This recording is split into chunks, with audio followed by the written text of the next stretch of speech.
El Señor esté con ustedes. Lectura del Santo Evangelio según San Mateo.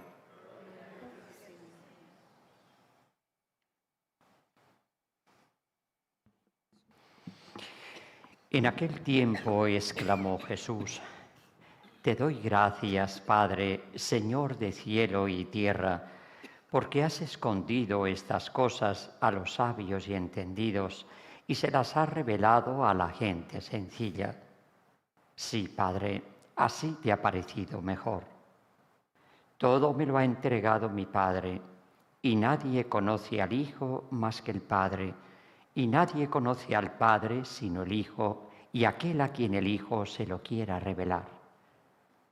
Venid a mí, todos los que estáis cansados y agobiados, y yo os aliviaré. Cargad con mi yugo y aprended de mí, que soy manso y humilde de corazón, y encontraréis vuestro descanso. Porque mi yugo es llevadero y mi carga ligera. Palabra del Señor. Gloria a ti, Jesús. Per Evangelica dicta deleantur nostra directa. Pues una invitación para conocer a Dios. No conoce al Padre, solamente lo conoce el Hijo. Quien me ve a mí ha visto al Padre. Y aquel a quien el Hijo se lo quiera revelar. ¿Y a quién se quiere revelar el Hijo? Venid a mí todos los que estáis cansados y agobiados. Por lo tanto, se quiere revelar a todos, a todo el que quiera ir a Él. Él nos va a revelar la manera de ser del Padre. Vamos a conocer al Padre. Conocer al Padre es conocer la manera de ser de Dios. La ciencia de la manera de ser de Dios es lo que se llama la sabiduría. Sabio, según la Biblia, según la revelación, es el que conoce la manera de ser de Dios. Conocer significa poseer, es decir, eso le da la posibilidad, gracias al don del Espíritu, que es el don de Dios, el don de Cristo, a que pueda vivir eso conocido. Por eso Cristo nos invita a que amemos como Él nos ama. Es decir, que vivamos la misma vida que vive Él, que es la vida de Dios, gracias al don del Espíritu Santo. Pero todo eso requiere venid a mí, o sea, que queramos ir a Jesús. Cuando yo, diríamos, siento de una forma existencial una necesidad, es cuando más me dispongo a recibir a quien me quiere dar según esa necesidad. ¿Ven? Por eso la humillación es la que nos dispone a la humildad. ¿Ven? La humildad nos encanta, la humildad es una virtud atrayente, es como un imán, como nos gusta la gente humilde, pero no nos gusta la humillación. Y entonces resulta que la humillación es precisamente el camino para disponerme en humildad. Bien, eso es lo que hemos dicho al comenzar en la oración de entrada, y eso es lo que en esta primera lectura, fíjense, cuando nos han leído alégrate, hija de Sión, canta, hija, esto de Jerusalén, se representa de una forma antropomórfica, ¿no? Toda la realidad judía, ¿no? Como si fuese esa Jerusalén o esa hija de Jerusalén, ¿no?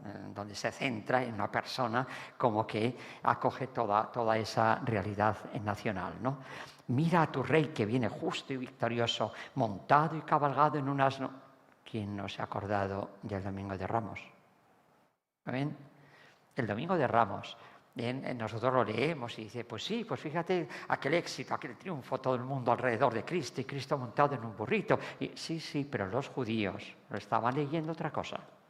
Los judíos, que estaban muy versados en la revelación, estaban recordando esta profecía. ¿Qué hay detrás de ese hombre que entra triunfante en Jerusalén montado en un burrito? Destruirá los carros de Efraín, los caballos de Jerusalén, romperá los arcos de los guerreros, dictará la paz a las naciones, dominará de mar a mar, del gran río al confín de la tierra. Es decir, el triunfo está en ese rey humillado. Y el Domingo de Ramos va a ser precisamente el comienzo de la semana que va a concluir con la pasión, muerte y resurrección de Cristo. ¿Ven? O sea que esto es lo que ellos leían.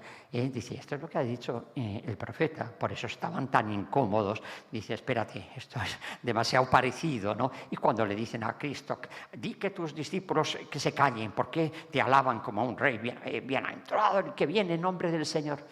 Dice, si ellos se callasen, gritarían las piedras.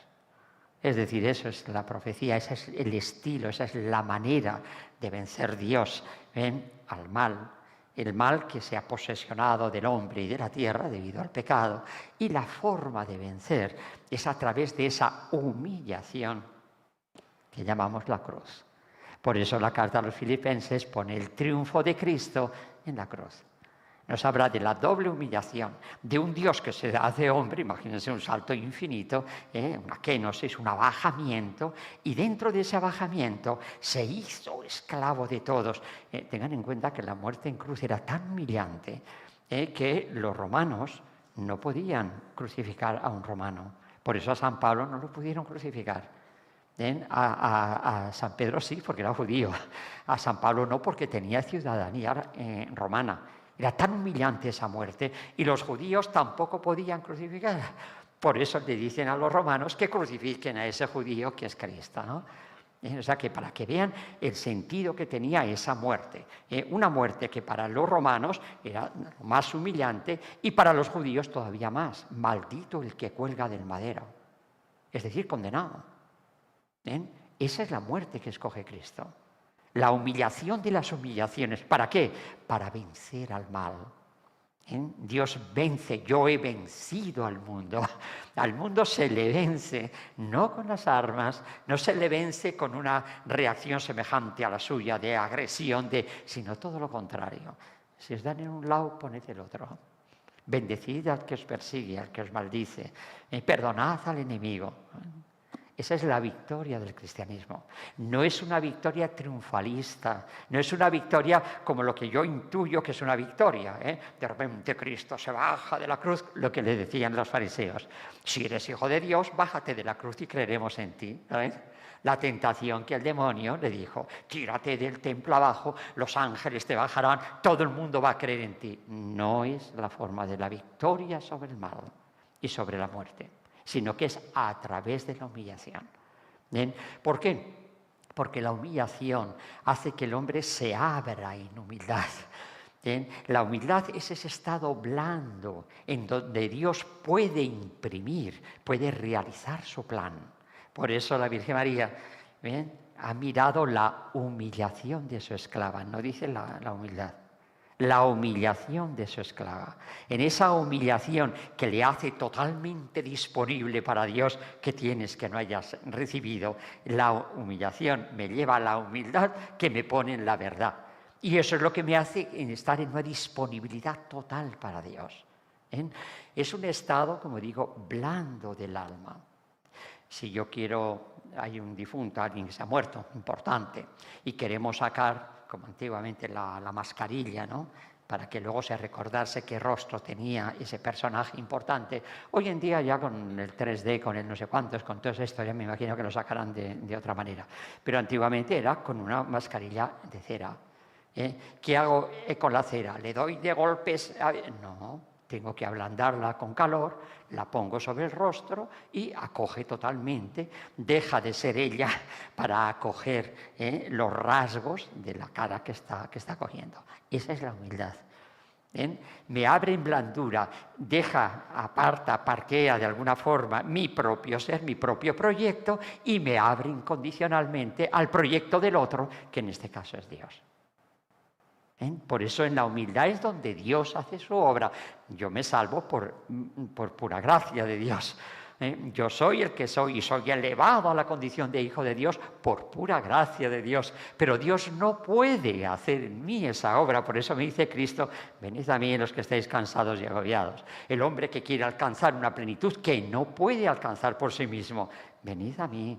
Es decir, sed como yo, manso y humilde de corazón. Porque ahí se os va a dar todo lo que necesitáis para poder llegar a la plenitud de Dios.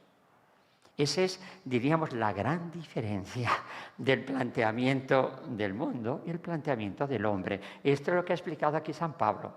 San Pablo, cuando habla del hombre carnal y del hombre espiritual. No es de mi parte carnal, lo sexual, lo sensorial, comer, beber. No es eso. Es el hombre de tejas para abajo. Es un hombre que se proyecta prescindiendo de Dios. Soy un ser inteligente, que es lo que hizo Eva. ¿Qué te ha dicho Dios? No comeréis del árbol de la ciencia del bien y del mal. No vais a determinar vosotros para qué está hecha la creación, porque no lo habéis hecho vosotros. ¿Ven? Y entonces Eva pensó, no, mira, ese fruto, eso es bueno para crecer en inteligencia, para crecer para ser yo el que determine qué es lo bueno y lo malo, cómo hay que tratar y cómo hay que trabajar y utilizar los medios de la creación. Ese es el pecado. Adán, si pecas, morirás sin remedio. ¿Ven? En eso consiste. Cuando yo peco, lo que hago es poner mi voluntad sobre la voluntad de Dios. ¿Ven? Esa es la soberbia. Y esa es la tendencia que tenemos, eso es lo que el demonio tienta a Eva, pero le tienta, como hace el demonio, siempre con mentira. Seréis como dioses. Mentira. Dios es así. Dios es amor. Dios es entrega completa al otro. No le está diciendo eso. Seréis Dios, no seréis como Dios, seréis Dios. Pero la tentación es, seréis como Dios. Cuando a mí me tienta, lo que me dice, mira, esto es bueno. Hombre, pero Dios ha dicho que esto no, sí, pero es bueno. Mira, en el fondo una cosa que me satisface, que me realiza, que me... ¿Ven? Y no le doy importancia. Bueno, yo opto por esto porque me parece a mí mejor, ¿no? O sea, que a mí me parece mejor sobre lo que le parece a Dios mejor. Ese es el pecado. Y eso está conducido por la soberbia. ¿Ven? Entonces esto es lo que San Pablo lo pone en blanco y negro y dice, no estáis sujetos a la carne, no estáis sujetos a un proyecto que es puramente de tejas para abajo, humano, sino que habéis recibido el Espíritu de Dios, el Espíritu Santo. Ahora ya podéis proyectaros según Dios. Ahí está la vida cristiana, ahí está el cambio. ¿Ven? Y dice, estamos en deuda. Estamos en deuda en el sentido de que soy un ser inteligente y lo que hace es conocer para obrar, para actuar, para poseer, para saber cómo utilizar los medios. Entonces, estoy endeudado en el sentido de que a quién tengo que seguir, a quién es el que me va a marcar el camino, quién. Y dice, no estáis en deuda con la carne. Aunque la carne intente imponerse y los valores del mundo son esto, yo tengo que pasar por ahí. No, porque vosotros poseéis el Espíritu. Vuestro planteamiento, vuestra forma de vivir el mundo va a ser distinta. Estoy crucificado para el mundo y el mundo crucificado para mí. Eso es lo que no acabamos de aceptar y nos empeñamos en que el hombre se levanta, ¿verdad?, por sí mismo con su poder, que es lo del mundo de hoy. Un mundo ateo, un mundo que prescinde de Dios porque el hombre es suficientemente inteligente para determinar qué es lo que le conviene al hombre. Y si el hombre dice que el aborto bueno, el divorcio bueno, el no sé qué bueno, pues eso es bueno. No. ¿Ven? ¿Qué actitud me toca para eso? La humildad. Por eso los sencillos dicen, no, Dios ha dicho otra cosa. Y ya está. Sin más polémica. La humildad, el sencillo, es el humilde, que no significa el que no tiene letras, el que no ha ido a la universidad, el que no es inteligente. No, ahí tiene a Santo Tomás, a San Agustín, menudas mentes, menudas luces impresionantes, sino que sencillamente lo refieren todo a la verdad. Nunca piensen en la humildad como pusilanimidad. Mira, es que yo no sé, es que yo no entiendo, es que yo no sé. Ahora con los celulares, los mayores, ¿verdad? Decimos, bueno, es que yo no sé cómo funciona esto, todas las cosas que hacen. Yo de esto no entiendo nada. Pero que no me diga nadie, bueno, como tú no entiendes de esto nada. ¿Cómo que no entiendo? Como me molesta. Yo digo que soy muy humilde, ¿verdad? Pero que no me diga nadie que soy humilde, que soy sencillo, porque eso me enerva enseguida, la soberbia. ¿Bien? Entonces, este es el planteamiento de Dios. Repito, el de la humildad, el de abierto a la verdad, y eso es a base de la humillación. Por eso nunca se va a coordinar el mundo del hombre con el mundo de Dios después del pecado, porque para el mundo la humillación y por lo tanto la humildad es descartable, no es aceptable. ¿Y mis derechos? ¿Ven? ¿Dónde están mis derechos? Mis reivindicaciones, mis no sé qué. ¿No ven? Entonces él no puede entender lo que hace Cristo. No eran su derecho, no podía él haber arrasado con todos aquellos. No, pero hacía falta esa humillación para la salvación del hombre, porque el hombre está bajo el pecado. Hay que rescatarlo del mal. Y el camino que Dios me da es el de la humildad. Y la humildad que se construye sobre la humillación. Lo que no quiero yo. Cuando vienen con problemas matrimoniales, etcétera, intentas decirle, vamos a ver, que este es el camino, que tú tienes el Espíritu Santo, que el Espíritu Santo te va a llevar por ese... Y no hay manera. ¿Por qué siempre tengo que ceder yo? ¿Por qué tienes que...? Y ya estamos. Pues no hay forma. Entonces, ¿de qué ha servido? Cuando Cristo me habla de un amor distinto, ¿qué hago de distinto? Si saludo al que me saluda, si amo al que me ama, dice, ¿qué hacéis de distinto? Entonces, ¿dónde está ese espíritu que os ha hecho de otra manera? Amaos como yo os he amado. ¿Ven? Esa es la humildad. Repito, la humildad, fíjense cómo se consigue. Todas las virtudes se consiguen por la repetición del acto. Virtud significa fuerza, capacidad de... Si yo quiero aprender a conducir, ¿qué hago? El primer día voy a la autoescuela, estoy agarrado al guía, que no hay quien me suelte, hasta sueño, ¿no? Estoy con el guía agarrado, temblando. Pero luego voy adquiriendo una soltura que hasta miro para aquí, para allá, hablo con este, hablo con el otro, y guío, y con una mano, y con un dedito. Ya he adquirido la virtud. Es fuerza para. Y lo adquiero a base de repetición del acto. Así aprendemos a andar, así aprendemos a hablar. ¿Ven? Pero la humildad no.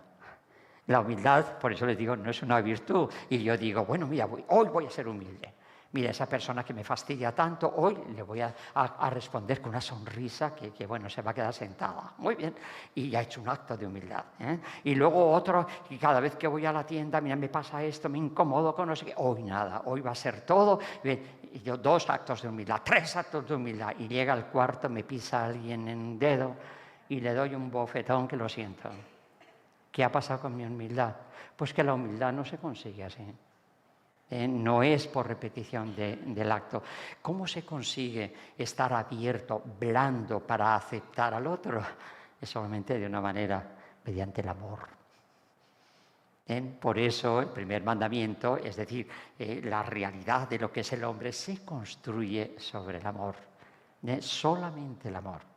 El amor hace eso que vemos en las parejitas, ¿no? Cuando dicen, fíjate, van, hasta visten igual, están hechos el uno para el otro. Mira, camiseta verde, pantalón azul, zapatillas blancas, y los dos igual, ¿ves?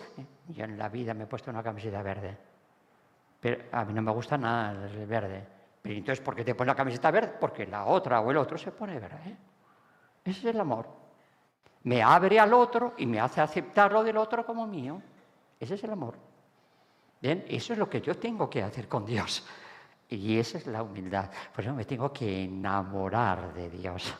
Por eso Dios se me da en Cristo, para que me enamore. ¿Bien? Santa Teresa de Calcuta. Hoy lo he leído porque la verdad que está Santa Teresa de Calcuta, la Madre Teresa de Calcuta es tremendamente realista. Una mujer con los pies en la tierra, que te habla de las cosas del mundo, pero vistas desde Dios, pero sin problema, o sea, lo ve todo en su sitio, ¿no? Y ella, ya saben que era profesora en un colegio bueno, y entonces tiene esa pedagogía, esa forma sencilla, que esas grandes teologías te las pone en la práctica diaria de la forma más. Y fíjense lo que dice, para ser santos... Es decir, el proyecto que Dios tiene sobre todos nosotros es que seamos santos, que seamos como Él. Eso es ser santo. Y la santidad de Dios se me da mediante el Espíritu Santo. Es decir, Cristo me da el Espíritu, que es su propio Espíritu, como ha dicho San Pablo, nadie es de Cristo si no tiene su Espíritu. Y entonces en eso va a consistir la santidad, la perfección en el amor. Todos estamos llamados a la santidad. Este es el plan de Dios. Él nos quiere a todos santos. Y dice, para ser santos, es decir, para imitar a Cristo, para vivir según la manera de ser de Cristo, necesitamos 2 cosas, humildad y oración. Precioso. Precioso porque en la práctica no se puede dar lo uno sin lo otro. Humildad y oración. Jesús nos enseñó el modo de orar y también nos dijo que aprendiéramos de Él a ser mansos y humildes de corazón. Son las dos cosas que nos dice Cristo. ¿Cómo tengo que hablar con el Padre? Con Dios. ¿Cómo tengo que vosotros decir? Y me enseñó a orar. ¿Ven? Orar es ponerme en la disposición para la unión con Dios. Y precisamente eso no se puede dar si no hay humildad. Y la humildad precisamente surge de la auténtica oración. La oración siempre es unión. Por eso de la oración siempre salgo, hágase tu voluntad. Si yo voy a preguntarle algo al Señor, voy a consultar este problema, y no salgo con él, hágase tu voluntad, yo no he orado. Ya ven que Cristo llega al máximo, sudó sangre ante el programa de la cruz, y sudando sangre dice, pero no mi voluntad sino la tuya. En ese acto está la máxima unión, ahí está la salvación. ¿Ven? Bien, pues la Madre Teresa, humildad y oración. Por eso, cuando vamos decayendo en nuestra vida de oración, no nos damos cuenta, vamos cayendo en nuestra vida de humildad. No nos damos cuenta. Y nos vamos volviendo soberbios, y nos vamos volviendo exigentes, y nos vamos volviendo incómodos. Todo nos hiere, y de ahí se provoca un remolino interior. Y es porque falta la oración. Y la humildad automáticamente es como el anquilosamiento de la artrosis o de la artritis, ¿no? Y me voy endureciendo, voy perdiendo flexibilidad y ya no soy capaz de aceptar ese plan de Dios que está detrás de todo como causa primera. Pero no llegaremos a ser nada de eso, vivir la humildad, vivir la oración y por eso llegar así a la santidad, a menos que conozcamos, aquí está la clave, lo que es el silencio. Precioso. Realmente una mujer santa, pero sencilla como era ella, ¿cómo puede llegar a sintetizar de esta manera un proceso complicadísimo? El silencio es lo de la Virgen María, el silencio llama a la Sagrada Escritura humildad, llama a Anahuín, llama a los pobres de corazón, llama de muchas maneras. Y miren, no conoceremos, no podremos vivir la oración y mediante la oración ser humildes si no llegamos a conocer lo que es el silencio. La humildad y la oración se desarrollan, fíjense, de un oído, de una mente y de una lengua que han vivido en silencio con Dios. Precioso. De un oído, ay, por el oído todo lo que entra. ¿Cuántas cosas entran? Qué menudo problema organizan en mi interior. Así como la fe entra por el oído, también lo contrario entra por el oído. En cuántas cosas, cuántos planteamientos, cuántas murmuraciones, cuántas cosas entran por el oído. No es un oído que está en silencio. En silencio, lo que dice el profeta, silencio ante Dios toda carne. O sea, todo lo que es el planteamiento del mundo, ¿verdad? Con sus intrigas y con sus cosas, para ver con esa sencillez y esa claridad de la luz, de la candidez de la paloma. Ver únicamente con esa rectitud de intención. ¿Ven? Por eso, ay, pobre oído. ¿Ven? No está en silencio el oído. Primer problema para no hacer oración como Dios manda y para no conseguir la virtud de la humildad. Segundo, la mente. Yo puedo estar muy calladito, ¿verdad? Muy en mi rinconcito y tener la mente como una cafetera a presión. Y ahí viene toda la problemática, que incluso llega a ser patología, de la hipersensibilidad, ese problema que tenemos tan a flor de piel en nuestro querido Caribe. ¿Ven? No somos impactables, somos de porcelana, pero de la más transparente que nos podamos imaginar. ¿Ven? Delicadísimos, no se nos puede decir nada, porque todo nos pone la mente en una presión. ¿Ven? Y empiezan las justificaciones, pero chico, calma. No se puede corregir, no se puede, es una cosa increíble. Dice, pero ¿cómo te voy a hablar del Evangelio? ¿Cómo voy a profetizar Cuando la profecía siempre es para rectificar el camino del hombre, si no hay forma, por una mente hipersensible, es decir, llena de amor propio. Porque eso es lo que la hace de esa forma sensible y no se puede decir. El otro día, yo con toda ingenuidad decimos, están los niños pintando el Sagrado Corazón. Y digo, estupendo, vamos a darle un premio. A ver quién lo hace mejor. Padre, ni se le ocurra. ¿Por qué? ¿Por qué? ¿Y por qué no a mí? ¿Y por qué él? Y ya lo hemos armado. Fíjense, una cosa es la emulación y otra cosa es la envidia. La emulación es admiración por lo que es el otro, que es lo que San Pablo nos dice, que seamos ejemplos unos para otros. Y digo, caramba, qué bien que lo hace este. Oye, quiero hacerlo como él. Eso se llama emulación, eso es una virtud. Pero cuando me molesta cómo es el otro, porque yo no llego a ser como es el otro, se mueve la envidia y se pone, eso es todo lo contrario.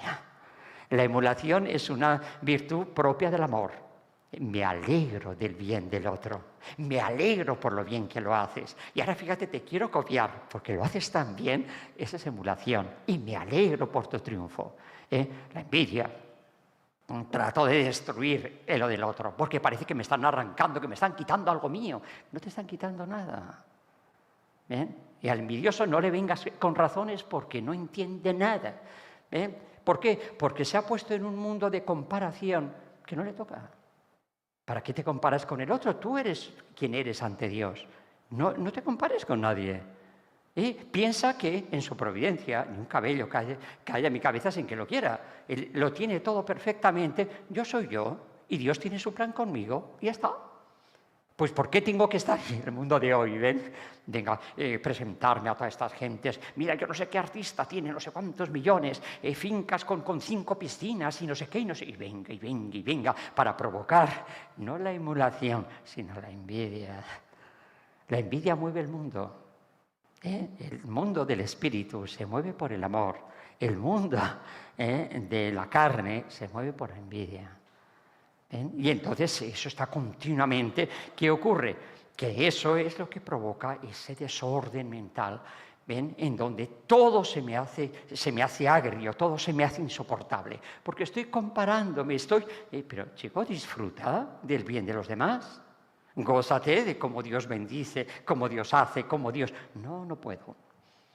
Porque eso es lo que yo no tengo. Aquí el importante soy yo. Por eso esa envidia, esa va unida al narcisismo, al egoísmo, a todo eso que hoy en día se está, diríamos, en auge y está en primera fila. Esto trae unos problemas tremendos. Y de ahí falta de silencio mental. Cuando uno se alborota demasiado, inmediatamente tiene que pensar que el amor propio está enredado. Entonces no tanto mirar fuera porque este y el otro a buscar culpables, sino buscar qué es lo que está ocurriendo en mí, si realmente yo soy humilde o no, qué ha pasado conmigo. Silencio del oído, silencio de la mente, silencio de la lengua. ¿Por qué? Porque de la abundancia del corazón habla la boca. Todo esto se manifiesta a través de la lengua. Ahí vienen las murmuraciones, ahí vienen las críticas, muchas veces mordaces, o sea, con el chistecito, ¿verdad? Fíjate, el chistecito, y ya se he metido en la puntilla. Y ahí, a través de la lengua, es donde se manifiesta todo este desorden interior. Y no solamente ya en mí, sino que lo proyecto hacia los demás. Pues a veces no le damos importancia a las murmuraciones y tal. Bueno, tampoco es tan importante. Oye, que yo haya contado esto o lo otro, es de una importancia enorme. Porque está tocando el fundamento, y no solamente del problema que puedas provocarle al otro, sino en ti mismo indica que hay un problema grave de envidia.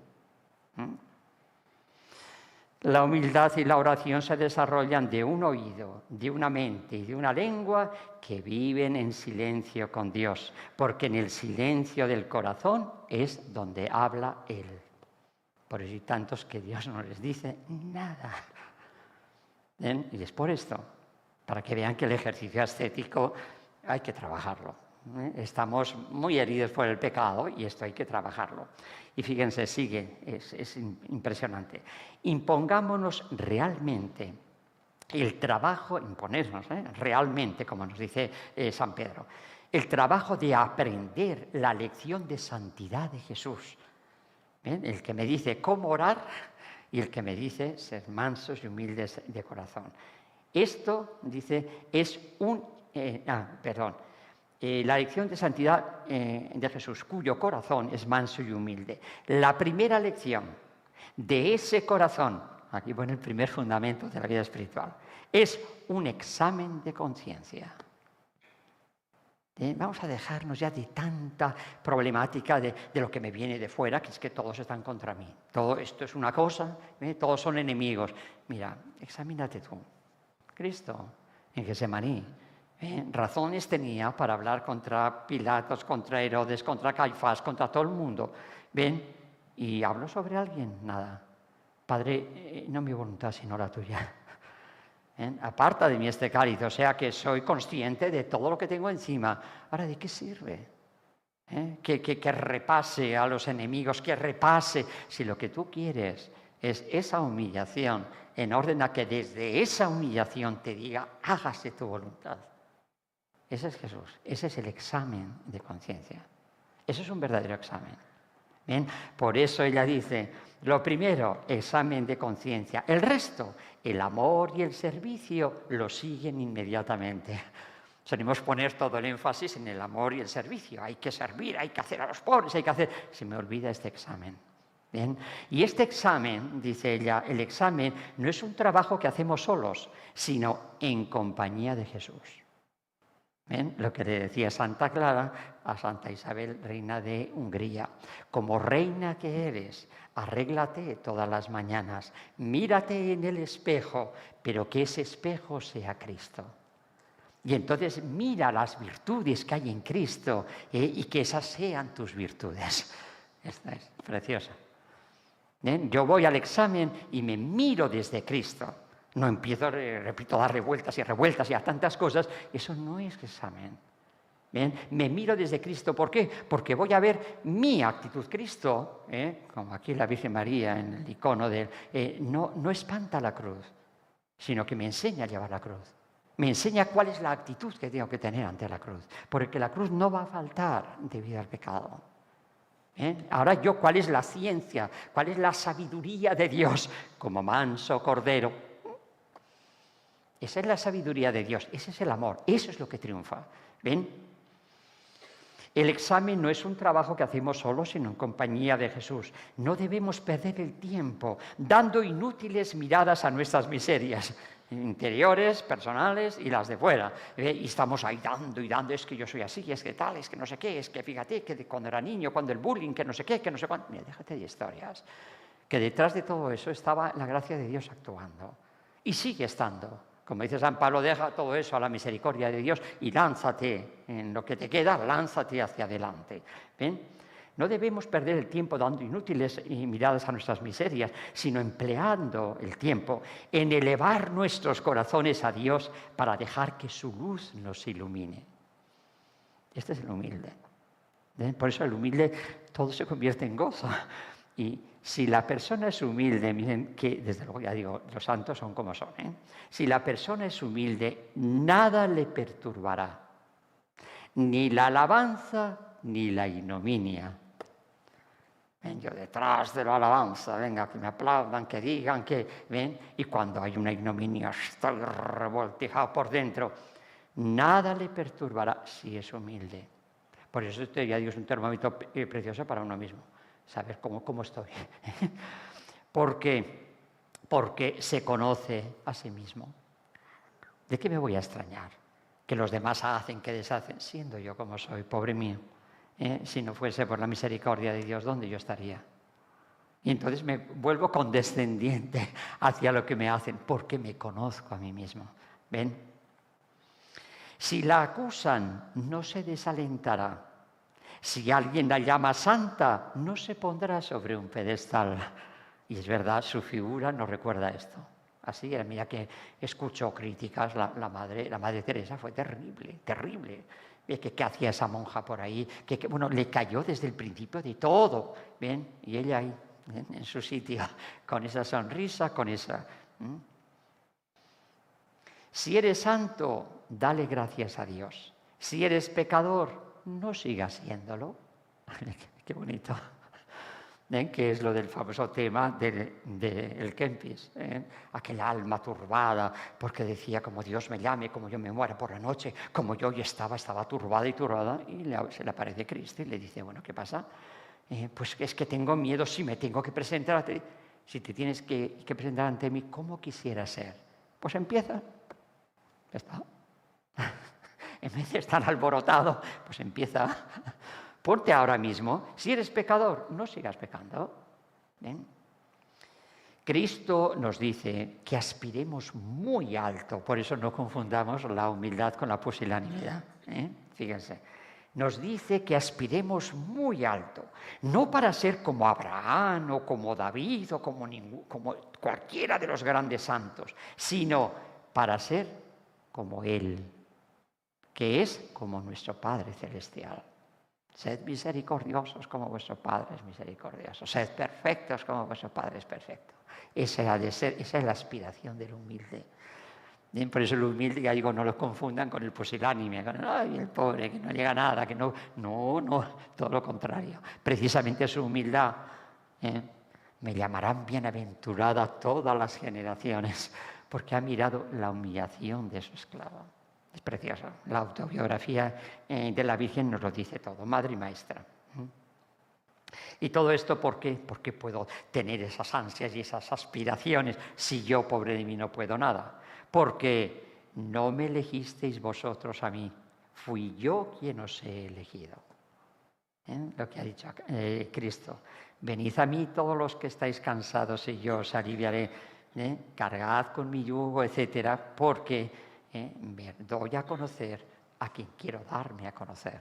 He sido yo el que os he dado el Espíritu. Tenemos el Espíritu Santo, por eso estamos aquí. ¿Ven? No ha sido que yo he optado y yo por muy inteligente, ¿verdad?, he logrado. No.